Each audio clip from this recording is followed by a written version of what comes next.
ألم تر إلى الذين أوتوا نصيبا من الكتاب يؤمنون بالجبت والطاغوت ويقولون للذين كفروا هؤلاء أهدى من الذين آمنوا سبيلا أولئك الذين لعنهم الله ومن يلعن الله فلن تجد له نصيرا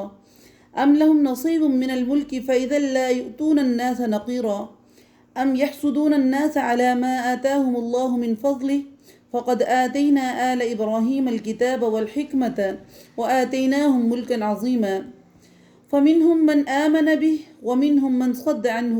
وكفى بجهنم سعيرا إن الذين كفروا بآياتنا سوف نصليهم نارا كلما نضجت جلودهم بدلناهم جلودا غيرها ليذوقوا العذاب إن الله كان عزيزا حكيما۔ کیا آپ نے انہیں نہیں دیکھا جنہیں کتاب کا کچھ حصہ ملا، جو بت کا اور باطل معبود کا اعتقاد رکھتے ہیں اور کافروں کے حق میں کہتے ہیں کہ یہ لوگ ایمان والوں سے زیادہ راہ راست پر ہیں؟ یہاں پر اللہ رب العزت یہودیوں کے اس کام کی طرف تعجب کے طور پر بات کر رہے ہیں کہ اہل کتاب ہونے کے باوجود یہ بت پرستی، طاغوت یعنی جھوٹے معبودوں پر ایمان رکھتے ہیں اور کفار مکہ کو مسلمانوں سے زیادہ ہدایت یافتہ سمجھتے ہیں۔ اولئک الذین لعنہم اللہ، یہ وہی لوگ ہیں جن پر اللہ نے لعنت کی ہے، اور جسے اللہ تعالیٰ لعنت کر دے اس کا کوئی مددگار نہیں ہوگا۔ ام لہم نصیب من الملک، کیا ان کا کوئی سلطنت میں حصہ ہے؟ اگر ایسا ہے تو پھر یہ کسی کو ایک کھجور کی گٹھلی کے شگاف کے برابر بھی کچھ نہیں دیں گے۔ ام یحسدون الناس علی ما آتاہم اللہ من فضلہ، یا یہ لوگوں سے حسد کرتے ہیں اس بات پر کہ جو اللہ تعالیٰ نے اپنے فضل سے انہیں دیا ہے، پس ہم نے آل ابراہیم کو کتاب اور حکمت بھی دی اور بہت بڑی سلطنت عطا فرمائی۔ فمنہم من آمن، پس ان میں سے بعض نے تو اس کتاب کو مانا اور بعض اس سے رک گئے، اور جہنم کا جلانا ان کے لیے کافی ہے۔ ان الذین کفروا، بے شک وہ لوگ جنہوں نے کفر کیا ہماری آیتوں کے ساتھ، انہیں ہم یقیناً آگ میں ڈالیں گے، جب ان کی کھالیں پک جائیں گی ہم ان کے سوا اور کھالیں بدلیں گے تاکہ وہ عذاب چکھتے رہیں۔ یقیناً اللہ تعالیٰ غالب حکمت والا ہے۔ والذین آمنوا وعملوا الصالحات سندخلهم جنات تجری من تحتها الانہار خالدین فیہا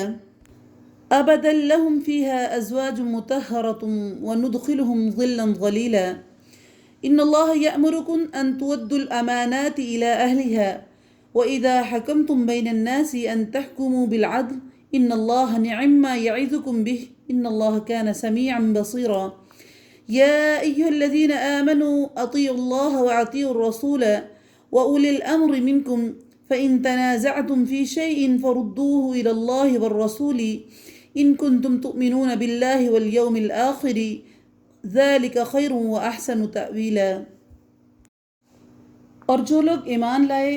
اور نیک اعمال کیے، ہم عنقریب انہیں جنتوں میں لے جائیں گے جس کے نیچے نہریں بہہ رہی ہیں، جس میں وہ ہمیشہ ہمیشہ رہیں گے۔ ان کے لیے وہاں صاف ستھری بیویاں ہوں گی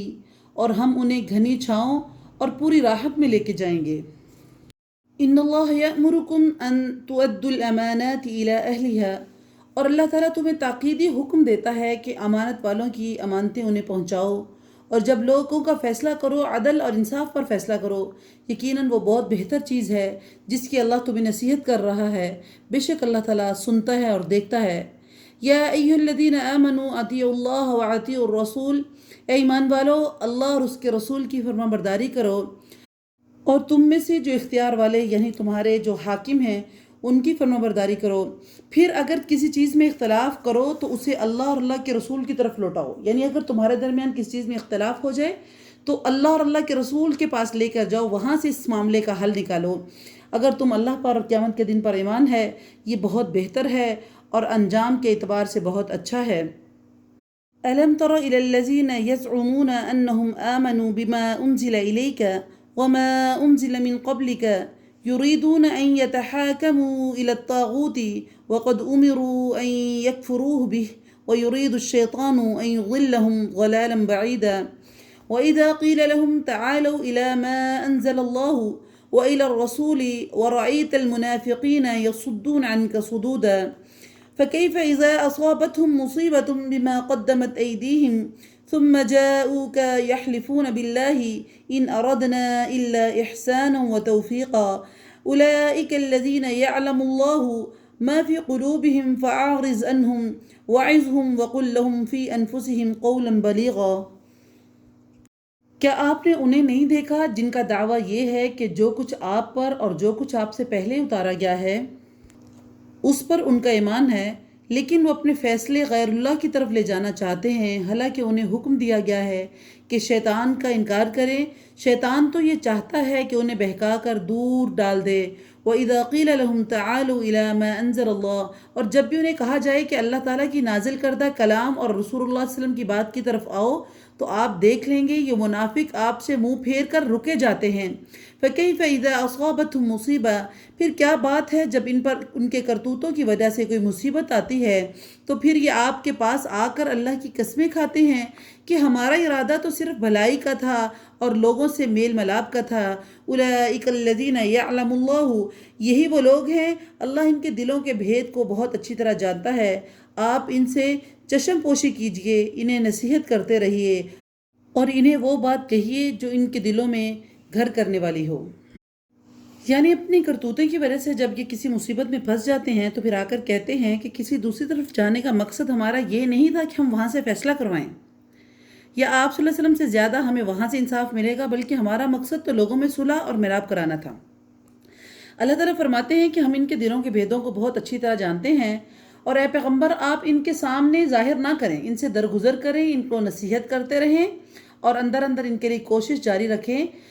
جس سے یہ معلوم ہوا کہ دشمنوں کی سازش کو عفو و درگزر، وعظ، نصیحت اور قول بلیغ کے ذریعے ناکام بنانے کی کوشش کرنی چاہیے، نہ کہ ان کے ساتھ کھلے آ کر لڑنے کی کوشش کی جائے۔ وَمَا أَرْسَلْنَا مِن رَّسُولٍ إِلَّا لِيُطَاعَ بِإِذْنِ اللَّهِ وَلَوْ أَنَّهُمْ إِذْ ظَلَمُوا أَنفُسَهُمْ جَاءُوكَ فَاسْتَغْفِرُوا اللَّهَ وَاسْتَغْفَرَ لَهُمُ الرَّسُولُ لَوَجَدُوا اللَّهَ تَوَّابًا رَّحِيمًا فَلَا وَرَبِّكَ لَا يُؤْمِنُونَ حَتَّى يُحَكِّمُوكَ فِيمَا شَجَرَ بَيْنَهُمْ ثُمَّ لَا يَجِدُوا فِي أَنفُسِهِمْ حَرَجًا مِّمَّا قَضَيْتَ وَيُسَلِّمُوا تَسْلِيمًا۔ وَلَوْ أَنَّا كَتَبْنَا عَلَيْهِمْ أَنِ اقْتُلُوا أَنفُسَكُمْ أَوِ اخْرُجُوا مِن دِيَارِكُمْ مَا فَعَلُوهُ إِلَّا قَلِيلٌ مِّنْهُمْ وَلَوْ أَنَّهُمْ فَعَلُوا مَا يُوعَظُونَ بِهِ لَكَانَ خَيْرًا لَّهُمْ وَأَشَدَّ تَثْبِيتًا وَإِذًا لَّآتَيْنَاهُم مِّن لَّدُنَّا أَجْرًا عَظِيمًا وَلَهَدَيْنَاهُمْ صِرَاطًا مُّسْتَقِيمًا۔ وَمَن يُطِعِ اللَّهَ وَالرَّسُولَ فَأُولَٰئِكَ مَعَ الَّذِينَ أَنْعَمَ اللَّهُ عَلَيْهِم مِّنَ النَّبِيِّينَ وَالصِّدِّيقِينَ وَالشُّهَدَاءِ وَالصَّالِحِينَ وَحَسُنَ أُولَٰئِكَ رَفِيقًا ذَلِكَ الْفَضْلُ مِنَ اللَّهِ وَكَفَىٰ بِاللَّهِ عَلِيمًا۔ اور ہم نے ہر رسول کو صرف اسی لیے بھیجا کہ اللہ تعالیٰ کے حکم سے اس کی فرمانبرداری کی جائے، اور اگر یہ لوگ جب انہوں نے اپنی جانوں پر ظلم کیا تھا تیرے پاس آ جاتے اور اللہ تعالیٰ سے استغفار کرتے اور رسول بھی ان کے لیے استغفار کرتے تو یقیناً یہ لوگ اللہ تعالیٰ کو معاف کرنے والا مہربان پاتے۔ فَلَا وَرَبِّكَ، سو قسم ہے تیرے پروردگار کی یہ مومن نہیں ہو سکتے جب تک کہ تمام آپس میں اختلاف کو، اپنے آپ میں جو اختلاف ہیں ان میں رسول اللہ صلی اللہ علیہ وسلم کو حاکم نہ مان لیں، پھر جو فیصلے آپ ان میں کر دیں ان سے اپنے دلوں میں کوئی تنگی محسوس نہ کریں، کوئی ناخوشی محسوس نہ کریں، فرما برداری کے ساتھ قبول کر لیں۔ وَلَوْ أَنَّا كَتَبْنَا عَلَيْهِمْ أَنِ اقْتُلُوا أَنفُسَكُمْ، اور اگر ہم ان پر یہ فرض کرتے کہ اپنی جانوں کو قتل کر ڈالو یا اپنے گھروں سے نکل جاؤ، تو اسے ان میں سے بہت کم لوگ بجا لاتے۔ اگر یہ وہی کریں جس کے لیے انہیں نصیحت کی جاتی ہے تو یقیناً ان کے لیے بہت بہتر ہے اور بہت زیادہ مضبوطی والا ہے۔ وَإِذًا لَّآتَيْنَاهُم مِّن لَّدُنَّا أَجْرًا عَظِيمًا، اور تب تو انہیں ہم اپنے پاس سے بہت بڑا ثواب دیں گے اور یقیناً ہم انہیں سیدھا رستہ دکھائیں گے۔ وَمَن يُطِعِ اللَّهَ وَالرَّسُولَ، اور جو بھی اللہ کی اور اس کے رسول کی اطاعت کرے، اور وہ ان لوگوں کے ساتھ ہوگا جن پر اللہ نے انعام کیا ہے، جیسے کہ نبی،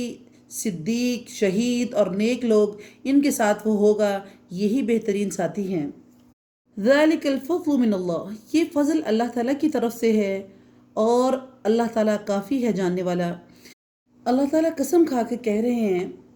کہ یہ اس وقت تک مومن نہیں ہو سکتے جب تک کہ اپنے آپس میں تمام اختلاف کو بھلا کر رسول اللہ صلی اللہ علیہ وسلم کو حاکم نہ مان لیں۔ اس کے شان نزول میں وہ واقعہ ہے کہ جب حضرت زبیر رضی اللہ تعالیٰ عنہ جو رسول اللہ صلی اللہ علیہ وسلم کے پھوپھی زاد تھے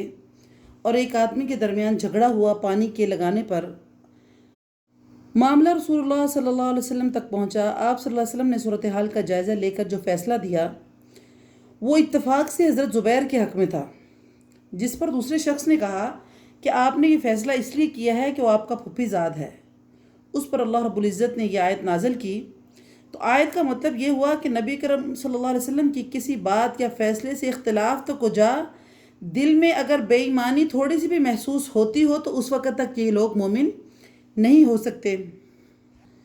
تو ہمیں کسی صورت میں بھی اللہ اور اللہ کے رسول کے فیصلوں پر اپنے دل میں کوئی تنگی محسوس نہیں کرنی چاہیے، بلکہ اس کے اوپر عمل کرنے کی کوشش کرنی چاہیے اور اس کے مطابق اپنی زندگیوں کو گزارنا چاہیے۔ یا ایہا الذین آمنوا خذوا حذرکم فانفروا ثبات او انفروا جمیعا، اے مسلمانوں اپنے بچاؤ کا سامان لے لو اور پھر گروہ گروہ بن کر کوچ کرو، یا سب کے سب اکٹھے ہو کر نکل کھڑے ہو۔ اور یقیناً تم میں سے بعض وہ بھی ہیں جو جہاد پر جانے میں تھوڑی سی پس و پیش کرتے ہیں، پھر اگر تمہیں کوئی نقصان ہوتا ہے تو وہ کہتے ہیں کہ اللہ تعالیٰ کا ہم پر بڑا فضل ہے کہ جو ہم ان کے ساتھ نہیں تھے۔ وَلَئِنْ أَصَابَكُمْ فَضْلٌ مِّنَ اللَّهِ، اور اگر تمہیں اللہ کا کوئی فضل مل جائے تو اس طرح کہ گویا تم میں اور ان میں کوئی دوستی ہی نہیں تھی، کہتے ہیں کاش میں بھی ان کے ہمراہ ہوتا تو بڑی کامیابی کو پہنچتا۔ فَلْيُقَاتِلْ فِي سَبِيلِ اللَّهِ الَّذِينَ يَشْرُونَ الْحَيَاةَ الدُّنْيَا بِالْآخِرَةِ، پس جو لوگ دنیا کی زندگی کو آخرت کے بدلے بیچ چکے ہیں انہیں اللہ تعالیٰ کی راہ میں جہاد کرنا چاہیے، اور جو شخص اللہ تعالیٰ کی راہ میں جہاد کرتے ہوئے شہادت پا جائے یا غالب آ جائے یقیناً ہم اسے بہت بڑا ثواب عطا کریں گے۔ وَمَا لَكُمْ لَا تُقَاتِلُونَ فِي سَبِيلِ اللَّهِ وَالْمُسْتَضْعَفِينَ مِنَ الرِّجَالِ وَالنِّسَاءِ وَالْوِلْدَانِ الَّذِينَ يَقُولُونَ رَبَّنَا أَخْرِجْنَا مِنْ هَذِهِ الْقَرْيَةِ الظَّالِمِ أَهْلُهَا وَاجْعَل لَّنَا مِن لَّدُنكَ وَلِيًّا وَاجْعَل لَّنَا مِن لَّدُنكَ نَصِيرًا۔ الَّذِينَ آمَنُوا يُقَاتِلُونَ فِي سَبِيلِ اللَّهِ والذين كفروا يقاتلون في سبيل الطاغوت فقاتلوا أولياء الشيطان إن كيد الشيطان كان ضعيفا۔ وما لكم لا تقاتلون في سبيل الله، بھلا کیا وجہ ہے کہ تم اللہ کے رستے پر اور ان ناتواں مردوں عورتوں ننھے بچوں کو چھٹکارا پانے کے لیے جہاد کیوں نہیں کرتے، جو دعائیں مانگ رہے ہیں کہ ہمارے رب ان ظالموں کی بستی سے ہمیں نجات دے، ہمارے لیے اپنے پاس سے حمایتی مقرر کر دے اور ہمارے لیے خاص اپنے پاس سے مددگار بنا۔ الذین آمنوا یقاتلون فی سبیل اللہ، جو لوگ ایمان لے کر آئے ہیں وہ اللہ تعالیٰ کی راہ میں جہاد کرتے ہیں، اور جن لوگوں نے کفر کیا وہ اللہ تعالیٰ کے سوا اوروں کی راہ میں لڑتے ہیں۔ بس تم شیطان کے دوستوں سے جنگ کرو، یقین مانو کہ شیطان کا جو حیلہ ہے وہ بہت ہی کمزور ہے۔ أَلَمْ تَرَ إِلَى الَّذِينَ قِيلَ لَهُمْ كُفُّوا أَيْدِيَكُمْ وَأَقِيمُوا الصَّلَاةَ وَآتُوا الزَّكَاةَ فَلَمَّا كُتِبَ عَلَيْهِمُ الْقِتَالُ إِذَا فَرِيقٌ مِّنْهُمْ يَخْشَوْنَ النَّاسَ كَخَشْيَةِ اللَّهِ أَوْ أَشَدَّ خَشْيَةً وَقَالُوا رَبَّنَا لِمَ كَتَبْتَ عَلَيْنَا الْقِتَالَ لَوْلَا أَخَّرْتَنَا إِلَى أَجَلٍ قَرِيبٍ قُلْ مَتَاعُ الدُّنْيَا قَلِيلٌ وَالْآخِرَةُ خَيْرٌ لِمَنِ اتَّقَىٰ وَلَا تُظْلَمُونَ فَتِيلًا۔ أَيْنَمَا تَكُونُوا يُدْرِكْكُمُ الْمَوْتُ وَلَوْ كُنْتُمْ فِي بُرُوجٍ مُّشَيَّدَةٍ وَإِن تُصِبْهُمْ حَسَنَةٌ يَقُولُوا هَٰذَا مِنْ عِندِ اللَّهِ وَإِن تُصِبْهُمْ سَيِّئَةٌ يَقُولُونَ هَٰذِهِ مِنْ عِندِكَ قُلْ كُلٌّ مِّنْ عِندِ اللَّهِ فَمَا لِهَٰؤُلَاءِ الْقَوْمِ لَا يَكَادُونَ يَفْقَهُونَ حَدِيثًا مَا أَصَابَكَ مِنْ حَسَنَةٍ فَمِنَ اللَّهِ وَمَا أَصَابَكَ مِنْ سَيِّئَةٍ فَمِنْ نَفْسِكَ وَأَرْسَلْنَاكَ لِلنَّاسِ رَسُولًا وَكَفَىٰ بِاللَّهِ شَهِيدًا مَن يُطِعِ الرَّسُولَ فَقَدْ أَطَاعَ اللَّهَ وَمَن تَوَلَّىٰ فَمَا أَرْسَلْنَاكَ عَلَيْهِمْ حَفِيظًا۔ کیا تم نے انہیں نہیں دیکھا جنہیں حکم کیا گیا تھا کہ اپنے ہاتھوں کو روکے رکھو، نمازیں پڑھتے رہو، زکوٰۃ ادا کرتے رہو، پھر جب انہیں جہاد کا حکم دیا گیا تو اسی وقت ان کی ایک جماعت لوگوں سے اس قدر ڈرنے لگی جیسے اللہ تعالیٰ کا ڈر ہو، بلکہ اس سے بھی زیادہ ڈرنے لگی، اور کہنے لگے اے ہمارے رب تو نے ہم پر جہاد کیوں فرض کر دیا؟ کیوں ہمیں تھوڑی سی زندگی اور نہ جینے دی؟ آپ کہہ دیجئے کہ دنیا کی فائدے تو بہت کم ہیں اور پرہیزگاروں کے لیے آخرت بہت ہی بہتر ہے، اور تم پر ایک دھاگے کے برابر بھی ظلم نہیں کیا جائے گا۔ اینما تکونوا یدرکم الموت، تم جہاں کہیں بھی ہو موت تمہیں آ پکڑے گی، گو تم مضبوط قلعوں میں ہو۔ اور اگر انہیں کوئی بھلائی ملتی ہے تو کہتے ہیں یہ اللہ تعالیٰ کی طرف سے ہے، اور اگر کوئی برائی پہنچتی ہے تو کہہ اٹھتے ہیں یہ تیری طرف سے ہے۔ انہیں کہہ دو یہ سب کچھ اللہ تعالیٰ کی طرف سے ہے۔ انہیں کیا ہو گیا ہے کہ کوئی بات سمجھنے کے بھی قریب نہیں۔ ما اصابک من حسنۃ، تجھے جو بھلائی ملتی ہے وہ اللہ کی طرف سے ہے، اور جو برائی پہنچتی ہے وہ تیرے اپنے نفس کی طرف سے ہے۔ ہم نے تجھے تمام لوگوں کو پیغام پہنچانے والا بنا کر بھیجا ہے، اللہ تعالیٰ گواہ کافی ہے۔ من یطع الرسول، اور رسول اللہ صلی اللہ علیہ وسلم کی جو اطاعت کرے اسی نے اللہ کی فرما برداری کی، اور جو منہ پھیر لے تو ہم نے آپ کو کچھ ان پر نگہبان بنا کر نہیں بھیجا۔ یعنی اللہ نبی سے نہیں پوچھیں گے کہ یہ ایمان لے کر آئے ہیں یا نہیں لے کر آئے، بلکہ آپ کے ذمہ صرف پہنچا دینا ہے۔ اگر یہ ایمان نہیں لے کر آتے تو یہ اللہ کے رسول ان کے اوپر نگہبان نہیں ہے،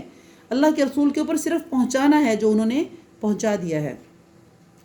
اللہ رب العزت یہاں پر جہاد کا ذکر کر رہے ہیں کہ جب ان کے اوپر جہاد فرض کیا گیا تو یہ اس سے اس طرح ڈرنے لگے جیسے کہ اللہ رب العزت سے ڈرا جاتا ہے، اور کہنے لگے کہ ہمارے رب تو نے ہم پر جہاد کیوں فرض کر دیا، ہمیں تھوڑی سی زندگی اور کیوں نہیں دے دیتے کہ ہم تھوڑی سی زندگی اور جی لیں۔ چونکہ مکہ میں مسلمان تعداد میں اور وسائل کے اعتبار سے لڑنے کے قابل نہیں تھے، اس لیے مسلمانوں کی خواہش کے باوجود انہیں قتال سے روکے رکھا گیا، اور دو باتوں کی تاکید کی جاتی رہی۔ ایک یہ کہ کافروں کے ظالمانہ رویے کو صبر کے ساتھ اور حوصلے کے ساتھ برداشت کریں اور درگزر سے کام لیں۔ دوسرا یہ کہ نماز اور زکوٰۃ اور دیگر عبادات پر عمل کا اہتمام کریں تاکہ اللہ تعالیٰ سے ان کا تعلق مضبوط ہو جائے۔ لیکن ہجرت کے بعد جب مدینہ میں مسلمانوں کی طاقت زیادہ ہو گئی، پھر انہیں قتال کی اجازت دے دی گئی۔ جب اجازت دے دی گئی تو بعض لوگوں نے کمزوری دکھائی کہ مکہ میں تو یہ لوگ چاہتے تھے جہاد کریں، لیکن ان کی تعداد کم ہونے کی وجہ سے روک دیا گیا تھا۔ لیکن اب جب ان کی تعداد زیادہ ہے، یہ اسٹرانگ ہو چکے ہیں، اب اللہ نے ان کو کہا ہے کہ اب تم جہاد کرو، تو اب یہ مسلمان اسے سن کر خوفزدہ کیوں ہو رہے ہیں، جبکہ یہ حکم جہاد خود ان کے اپنی خواہش کے مطابق ہے۔ ایسے کمزور مسلمانوں کو سمجھانے کے لیے کہا جا رہا ہے کہ ایک تو یہ دنیا فانی ہے، اس کا فائدہ عارضی ہے جس کے لیے تم کچھ مہلت طلب کر رہے ہو، اور اس کے مقابلے میں آخرت بہت پائیدار ہے، بہتر ہے، جس کی اطاعت الہی کے صلے میں تمہیں اس کا بدلہ ملے گا۔ اور دوسرے یہ کہ جہاد کرو یا نہ کرو، موت تو اپنے وقت پر آ کر رہے گی، چاہے تم مضبوط قلعوں میں بند ہو کر بیٹھ جاؤ، پھر تمہیں جہاد سے گریز کرنے کا کیا فائدہ، کیونکہ موت نے تو آ کے رہنا ہے، چاہے تم مضبوط قلعوں برجوں والے قلعوں میں بیٹھ جاؤ، موت نے آنا ہی ہے۔ اور بعض مسلمانوں کا چونکہ یہ خوف طبعی تھا، اسی طرف تاخیر کی خواہش بھی بطور اعتراض یا انکار نہ تھی، بلکہ طبعی خوف کا ایک منطقی نتیجہ تھی، اس لیے اللہ تعالیٰ نے اسے معاف فرما دیا اور نہایت مضبوط دلائل کے ساتھ انہیں سہارا اور انہیں حوصلہ دیا۔ وَيَقُولُونَ طَاعَةٌ فَإِذَا بَرَزُوا مِنْ عِنْدِكَ بَيَّتَ طَائِفَةٌ مِّنْهُمْ غَيْرَ الَّذِي تَقُولُ وَاللَّهُ يَكْتُبُ مَا يُبَيِّتُونَ فَأَعْرِضْ عَنْهُمْ وَتَوَكَّلْ عَلَى اللَّهِ وَكَفَى بِاللَّهِ وَكِيلًا أَفَلَا يَتَدَبَّرُونَ الْقُرْآنَ وَلَوْ كَانَ مِنْ عِنْدِ غَيْرِ اللَّهِ لَوَجَدُوا فِيهِ اخْتِلَافًا كَثِيرًا وَإِذَا جَاءَهُمْ أَمْرٌ مِّنَ الْأَمْنِ أَوِ الْخَوْفِ أَضَاعُوا بِهِ وَلَوْ رَدُّوهُ إِلَى الرَّسُولِ وَإِلَى أُولِي الْأَمْرِ مِنْهُمْ لَعَلِمَهُ الَّذِينَ يَسْتَنبِطُونَهُ مِنْهُمْ وَلَوْلَا فَضْلُ اللَّهِ عَلَيْكُمْ وَرَحْمَتُهُ لَاتَّبَعْتُمُ الشَّيْطَانَ إِلَّا قَلِيلًا فَقَاتِلْ فِي سَبِيلِ اللَّهِ لَا تُكَلَّفُ إِلَّا نَفْسَكَ وَحَرِّضِ الْمُؤْمِنِينَ عَسَى اللَّهُ أَنْ يَكُفَّ بَأْسَ الَّذِينَ كَفَرُوا وَاللَّهُ أَشَدُّ بَأْسًا وَأَشَدُّ تَنْكِيلًا۔ وَيَقُولُونَ طَاعَةٌ، یہ تو کہتے ہیں کہ اطاعت ہے، پھر جب آپ کے پاس سے اٹھ کر باہر نکلتے ہیں تو ان کی ایک جماعت جو بات آپ نے ان سے کہی ہوتی ہے اس کے خلاف راتوں کو مشورے کرتی ہے، ان کی راتوں کی بات چیت اللہ تعالیٰ لکھ رہا ہے، تو آپ ان سے منہ پھیر لیں اور بھروسہ رکھیں اللہ تعالیٰ کافی ہے اور کارساز ہے۔ افلا یتدبرون القرآن، کیا یہ لوگ قرآن میں غور نہیں کرتے؟ اگر یہ اللہ تعالیٰ کے سوا کسی اور کی طرف سے ہوتا تو یقیناً اس میں بہت کچھ اختلاف پاتے۔ جہاں انہیں کوئی خبر امن کی یا خوف کی ملی، انہوں نے اس سے مشہور کرنا شروع کر دیا، حالانکہ اگر یہ لوگ اسے رسول اللہ صلی اللہ علیہ وسلم کے ساتھ اور اپنے میں سے ایسی باتوں کی تہ تک پہنچنے والوں کے حوالے کر دیتے تو اس کی حقیقت وہ معلوم کر لیتے جو نتیجہ اخذ کرتے ہیں، اور اگر اللہ تعالیٰ کا فضل اور اس کی رحمت تم پر نہ ہوتی تو چند گنتی والے لوگوں کے علاوہ تم سب کے سب شیطان کے پیروکار بن جاتے۔ فقاتل فی سبیل اللہ، تو اللہ کے راستے پر جہاد کرتا رہے، تجھے صرف تیری ذات کی نسبت حکم دیا جاتا ہے، ہاں ایمان والوں کو رغبت دلاتا رہے۔ بہت ممکن ہے کہ اللہ تعالیٰ کافروں کی جنگ کو روک دے، اور اللہ تعالیٰ سخت قوت والا ہے اور سزا دینے میں بھی سخت ہے۔ وَمَن یشفع شفاعۃ حسنہ، جو شخص کسی نیکی یا بھلے کام کی سفارش کرے اسے بھی اس کا کچھ حصہ ملے گا، اور جو برائی اور بدی کی سفارش کرے اس کے لیے بھی اس میں سے حصہ ہے، اور اللہ تعالیٰ ہر چیز پر قدرت رکھنے والا ہے۔ وَإِذَا حُيِّيتُم بِتَحِيَّةٍ فَحَيُّوا بِأَحْسَنَ مِنْهَا أَوْ رُدُّوهَا إِنَّ اللَّهَ كَانَ عَلَى كُلِّ شَيْءٍ حَسِيبًا اللَّهُ لَا إِلَهَ إِلَّا هُوَ لَيَجْمَعَنَّكُمْ إِلَى يَوْمِ الْقِيَامَةِ لَا رَيْبَ فِيهِ وَمَنْ أَصْدَقُ مِنَ اللَّهِ حَدِيثًا۔ تحیہ کے معنی ہے دراز عمری کی دعا کرنا،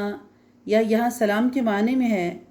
کہ اگر تمہیں کوئی سلام کرے تو زیادہ اچھا جواب دینا لازم ہے، جیسے کہ السلام علیکم کے جواب میں ورحمۃ اللہ کا اگر آپ اضافہ کر دیتے ہیں، یا السلام علیکم ورحمۃ اللہ کے جواب میں وبرکاتہ کا اضافہ کر دیتے ہیں، تو اللہ رب العزت اس کی طرف توجہ دلا رہے ہیں کہ جب تم کسی کو سلام کرو تو اچھا سلام کرو، اور اس سے بھی اچھا تم دوبارہ اس کی طرف لوٹاؤ۔ لیکن اگر کوئی السلام علیکم ورحمۃ اللہ وبرکاتہ کہے گا تو پھر اس کے اضافے کے بغیر ہی اس کو جواب دیا جائے گا۔ حدیث میں ہے کہ صرف السلام علیکم کہنے سے 10 نیکیاں، اس کے ساتھ ورحمۃ اللہ کہنے سے 20 نیکیاں، اور برکاتہ کہنے سے 30 نیکیاں ملتی ہیں۔ یاد رہے یہ حکم مسلمانوں کے لیے ہے، یعنی ایک مسلمان جب دوسرے مسلمان کو سلام کرے، لیکن اہل ذمہ یعنی کہ یہود و نصارہ کو سلام کرنا ہو تو ان کو سلام کرنے میں پہل نہ کی جائے اور دوسرا اس میں اضافہ نہ کیا جائے، بلکہ صرف وعلیکم کے ساتھ جواب دیا جائے۔ اگر وہ آپ کے اوپر سلام کہتے ہیں، السلام علیکم کہتے ہیں، السلام کہتے ہیں، کس طرح کے بھی دیتے ہیں، کیونکہ ان کے الفاظ کی ادائیگی میں تمہارے لیے کوئی دعا، کوئی تحیہ نہیں ہے، کوئی سلامتی نہیں ہے، ہو سکتا ہے اس میں وہ تمہارے لیے بد دعا کر رہے ہوں، تو تمہیں اس کے جواب میں وعلیکم السلام نہیں، صرف وعلیکم کہنا چاہیے، تاکہ آپ کا جواب اس کو یہ ہو کہ تم پر بھی وہی ہو جو تم میرے لیے مانگ رہے ہو۔